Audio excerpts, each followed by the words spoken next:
Thanks for joining us. I'm Megan Roberts. We begin tonight in the Yukon, where a controversial mining project near Ross River has been approved by the Yukon and federal governments.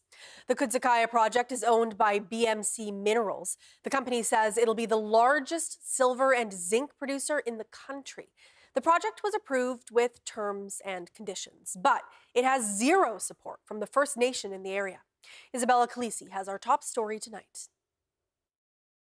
Since 2022, the Ross River Dene Council have been actively opposing the proposed mine. The area is culturally significant. It's known as a breadbasket and is home to the Finlayson caribou herd. In a statement, the Ross River Dene Council said the federal and territorial governments have approved a project that they've consistently and clearly opposed, without the free, prior, and informed consent of the nation. This decision represents a severe and unjustified infringement of their constitutionally protected Kaska Aboriginal title and rights, and is a violation of Canada's commitments under the United Nations Declaration on the Rights of Indigenous Peoples. The Council continued to say that it will take all necessary steps to defend its Aboriginal title and rights and hold the Crown accountable. Upon arriving to the next stage of the mining project, the territorial and federal government imposed 52 terms and conditions, including testing and protecting freshwater life and water quality, and offsetting any adverse effects to the Finlayson caribou herd. Kaska nations will also have opportunities to participate in socioeconomic management plans. Over the next 6 months, a committee will be created with members from the Liard First Nation, Ross River Dene Council, and the Yukon government. This group will create and review mitigation and management strategies for the mine site, including in regards to the Finlayson caribou herd. Now, BMC Minerals is free to pursue water and quartz mining licenses. In a release, the company says that it plans to make its final investment decision by late 2027. Isabella Calisi, CBC News, Whitehorse. The Yukon is rethinking its climate strategy. The Yukon government repealed the Clean Energy Act last month. The territory's premier said it had to go to reduce demand on the power grid. The move means the Yukon no longer has reduction targets for its greenhouse gas emissions, and that has some experts wondering what comes next. Tori Fitzpatrick has more. I guess I was a little bit surprised. It wasn't a very old act, and so it was a surprise to see it go so quickly. The director of climate change research at Yukon University says the consequences of the move depend on what the government does next. The Yukon government has said it's working on a new climate strategy, one that would set more realistic emission reduction targets while reducing strain on the grid. It will require, difficult conversations and collaboration. And so following through on those commitments, I think, could be really, really beneficial. Catherine Harrison is a political science professor at the University of British Columbia. She says she understands the dire need to reduce electricity demand, but she says solutions should protect Northerners from the long-term impacts of climate change. And I think it's very discouraging that the Yukon is just repealing the act rather than possibly revisiting some policies, possibly rethinking its targets, but eliminating them altogether, I think, sets us back. Harrison says the territory's decision to repeal the act is part of a broader trend happening across Canada. So there is this moment where voters are concerned about the economy and their cost of living, and their attention to climate change has declined. And I think we are seeing governments respond to that moment by not just putting climate on the back burner, but weakening some climate policies to the extent they want to repurpose that money for other things. The Yukon government has yet to provide any details about its new climate strategy. Tori Fitzpatrick, CBC News, Whitehorse. Opposition MLAs in the Yukon have proposed 2 ways for the government to increase revenue. The ruling Yukon Party has long been saying spending by the previous Liberal governments has created a major strain on the territory's finances. TJ Deer reports. The Yukon Party has stated over and over again that the territory is in a perilous financial situation. Today, the Yukon NDP brought forward some ideas in the Legislative Assembly. Leader Kate White suggested a payroll tax for non-resident workers. The party says a 2% payroll tax would generate $3 million of new revenue. White says fly-in employees benefit from what the Yukon has to offer, but they only pay income tax in their home jurisdiction and they don't pay their fair share here. The NDP also suggested that the Yukon should have destination improvement fees, or DIFs. NDP MLA Justin Ziegler said that some popular tourist destinations have them. Usually a flat percentage is added to customers' bills in hotels and restaurants and put the money toward infrastructure improvements. Tourism and Culture Minister Jen Gamer said the government is already looking for tourism revenue opportunities and that they are already considering DIFs. As for the non-resident worker tax, Premier Curry Dixon said it's an interesting suggestion, but there are a lot of factors to consider, and his government's priority is currently cutting expenses before focusing on how to increase revenue. TJ Deer, CBC News, Whitehorse. Millions in federal funding commitments for the Northwest Territories ended in March. And with Budget 2025 aiming for cuts across sectors, that means uncertainty for what programs will see more money this fiscal year. Jocelyn Chappelle has more. The latest federal budget outlines spending cuts across departments, with Indigenous-based programs facing a loss of $2 billion. The YWCA-NWT had federal funding from Indigenous Services Canada sunset at the end of March. Federal funding has supported the YWCA's housing program for women and children fleeing violence, as well as their in-house mental wellness program. The funding for their housing program remains in place until next year. But money for their mental wellness program ended, and it is still up in the air whether they will receive funding to continue that program. In a statement, its executive director says that they do not have an alternate funding source to sustain the new program, despite the new fiscal year already here. Correspondence indicates that budget allocations for 2026-27 have not yet been finalized. She says that as a result, ISC is unable to confirm future funding for programs at this time, and that the uncertainty makes it extremely difficult to plan and maintain continuity of services for women and children who rely on the support. Melinda Labucan from Fort Good Hope started the Edmonton-based nonprofit organization Goba Care in 2021. The organization provides free support to patients from the north who are in Edmonton for medical treatment. She says that funding this fiscal year is still not a guarantee for her organization, and that short-term funding cycles undermine the work. It makes it tough to plan ahead, keep staff, and offer consistent support to medical traveler patients who rely on us. Like many organizations, we run on a very small budget, and almost all of it goes straight into programming. There's no cushion. We are not the only ones. There are many groups supporting Northerners doing important community-based work in the same position. Cuts are also taking place at Women and Gender Equality Canada, with $8 million to be cut in the department this year and again for the next 2 years. Funds from Women and Gender Equality Canada flow to the NWT's Gender Equity Division, which works with Status of Women, Native Women's Association, Northern Mosaic Network, and Shelter Networks. A spokesperson with the NWT Department of Finance wrote that discussions about the next 5-year funding agreement under the National Action Plan to End Gender-Based Violence are ongoing, adding that the objective is to maintain continuity of support and avoid impacts to the territory as current funding agreements conclude. Jocelyn Chappelle, CBC News, Yellowknife. Yukon's Information and Privacy Commissioner is calling for changes to legislation around public access to government documents. The Access to Information and Protection of Privacy Act is set to be reviewed next year. Commissioner Jason Pedlar is making recommendations now that he says will keep the territory accountable. Pedlar also serves as the territory's ombudsman. He says some areas of concern include delays in information sharing and the Justice Department's regular challenges to the authority of his office. So all of these just slowly eat away at the independence and the ability for us to do our work. We are the Legislative Assembly, all of our acts provide us mandates to be this independent. We have a job to do to oversee government. That oversight function is being challenged. If the Yukon disagrees with the recommendations, Pedlar wants the government to get a court review.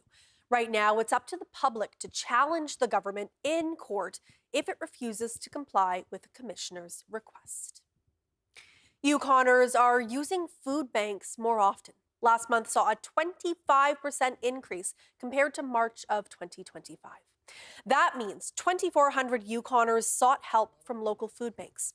The Food Bank Society of the Yukon says it's noticed the increase. And even with a new food bank recently opening in Ross River, it's all not enough to account for rising demand. Yeah, it's been quite shocking. When I first started at the food bank, I was informed that this was kind of like our slow season, and it doesn't really feel like it's slowed down at all really since December. Maybe a little bit just because of the holiday chaos, but seeing people day to day, like I'm seeing a lot of new faces coming in and requesting support. There's a lot of people calling in, and I think it's an interesting time right now. There's a lot of people. I mean, no one ever thinks that they're going to be needing a food bank, but there's more and more people who are, have full-time jobs. They live in rental housing. They're just everyday neighbors outside of like the stereotype that you think sees the food bank. The Food Bank Society of the Yukon offers monthly hampers to anyone in need.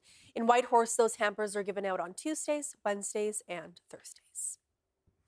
Prime Minister Mark Carney announced a temporary suspension of the federal fuel tax starting next week. It comes on the heels of a Liberal sweep of Monday's 3 by-elections, which clinched a majority for the party. Ashley Burke has the details. The Prime Minister taking a victory lap after winning in overtime. Carney with Finland's president after scoring a majority government almost a year after the general election. Last night, Canadians elected 3 Liberal MPs, 2 from ridings in Toronto. Tonight, we celebrate a new beginning. Another celebrating a victory in a tight Quebec race in Terrebonne. These by-elections, combined with 5 MPs who joined the Liberals from opposition parties, how Carney transformed a minority into a majority. Voters place their trust in Canada's new government's plan. Carney kicking off this new era with a temporary tax cut into Labor Day, a 10 cents per litre discount on gas, and 4 cents on diesel fuel. Because of the war with Iran, fuel prices have increased sharply around the world, including right here in Canada. So we're taking more action to help. It's one item on some Canadians' wish lists. Well, I think the most pressing issue right now is perhaps lowering the gas taxes to help. I mean, everybody feels that. I want to see, a better housing market. I want to see, grocery prices going down. I would like to see a little bit more, I think, aggressiveness or towards what Trump is doing right now. Carney says the first thing he's doing is addressing the cost of living while building up the economy.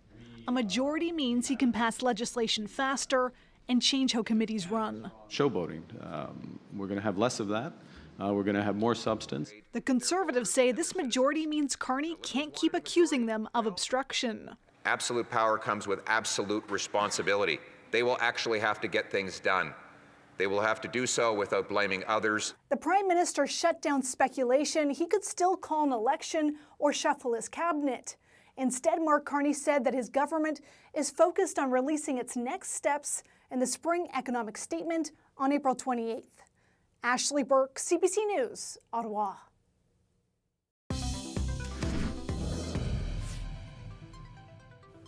Today marks the 10th anniversary of a landmark Supreme Court of Canada ruling. At the time, it was celebrated among Métis for opening the door to funding, programs, and benefits. But a decade later, Métis leaders say the excitement has fizzled without progress in Ottawa. Sarah St. Pierre reports. Thank you very much for being there. 10 years ago, a landmark Supreme Court of Canada victory seemed like the dawn of a new age for Métis people.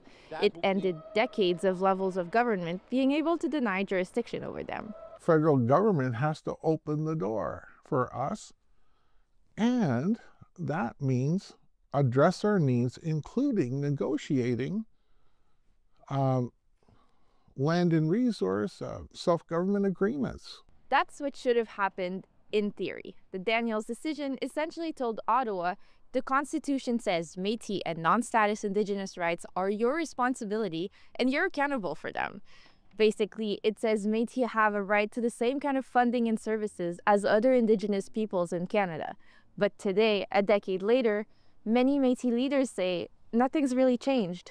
And here we are 10 years later, nothing, not a clause drafted yet. So, it was very exciting, and, it's hard to stay excited, but I continue to keep fighting and try to make sure that, we hold government accountable and get it moving forward and get our rights recognized, get our programs and services that we're entitled to. His concerns are echoed by many Métis leaders in the Northwest Territories, and even on the national stage, who say this has meant years without key funding for things like health and education.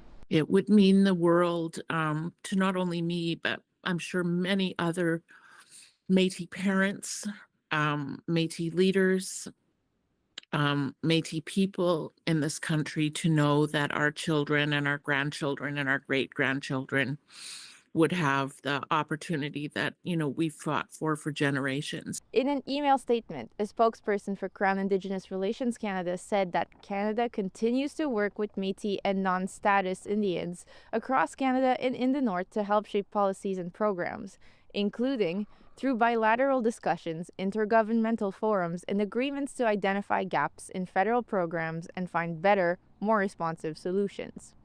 But for some, the responsibility for moving things along doesn't rest only with Ottawa.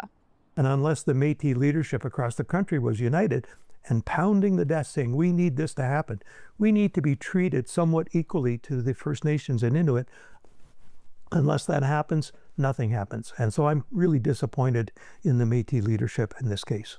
For the president of the Métis National Council, advancing the implementation of the Daniels decision in Ottawa is the #1 political advocacy priority this year. Sarah Saint-Pierre, CBC News, Yellowknife. You just heard from Métis National Council President Victoria Pruden, who wants to move all of this forward. And she has a personal example of how the lack of programming is affecting her own family.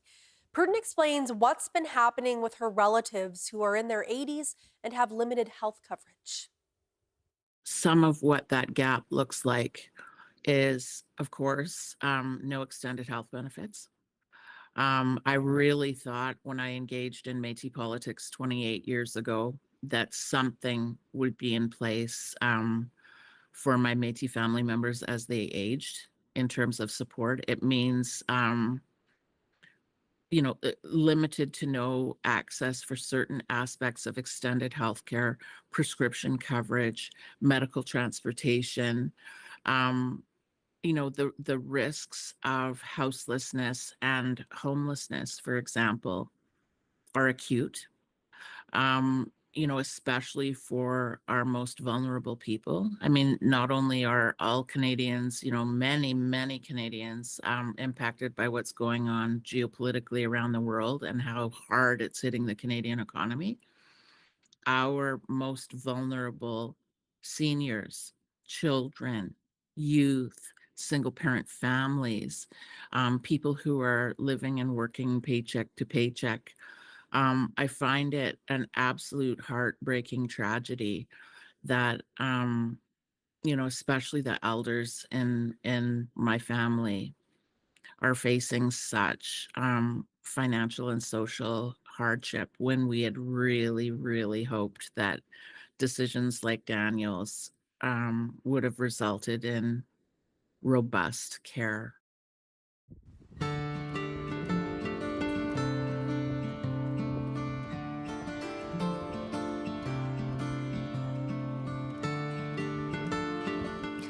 handful of designers in Ulukaktuk, Northwest Territories are thinking about new ways to work with fur. A Toronto furrier led a workshop in the community at the end of March. It was all about playing, being creative, and learning new techniques. The CBC's Leanie Lambrink was there. I'm trying a chevron pattern. Emily Kudlak has been working with fur since she could hold a sewing needle, but today she's trying something new. Being taught this way with 30-degree angles and cut the strips this way. Yeah. And fur going down. All of the women at this workshop have experience working with fur already. The designer leading the program says the intent is to teach new techniques and create space for creativity. We get them to actually sit, develop ideas, become creative, and experiment and play, which I don't think they do a lot of. They see a product or they see a fur and automatically it becomes this, versus what happens if I take that seal skin, mix it with fox and mix it with muskrat or raccoon or mink. The NWT government organized this 3.5-day workshop. It received money from the federal government to put it on. It also brought 2 new sewing machines to Ulukaktuk, which Chado demonstrated how to use. Jane Okina is trying out the fur sewing machine. It can replicate the stitching she usually does by hand. That was my first time on a fur machine, and I did really good. By the end of the workshop, Okina had sewn together more than 200 squares of raccoon fur and leather. She plans to turn the textured fabric into a handbag with leather sides and a strap. Good to learn something different besides gimmicks and mitts and parkas and all that. Now, making parkas and stuff is going to be even more funner too, with putting some fur and different designs on it. Cruise ships stop in Ulukaktuk in the summer months. It's an opportunity for artists in the community to sell their work. The NWT government says one aim of the workshop is to help artists diversify the products they have on offer. Leanie Lambrink, CBC News, Ulukaktuk.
And that is Northbeat for tonight. For news anytime, go to cbc.ca/north. Thank you for watching. We leave you tonight with video from just outside Yellowknife. The sun has been shining, but there have been some pretty chilly spring days. I'm Megan Roberts. Have a good night.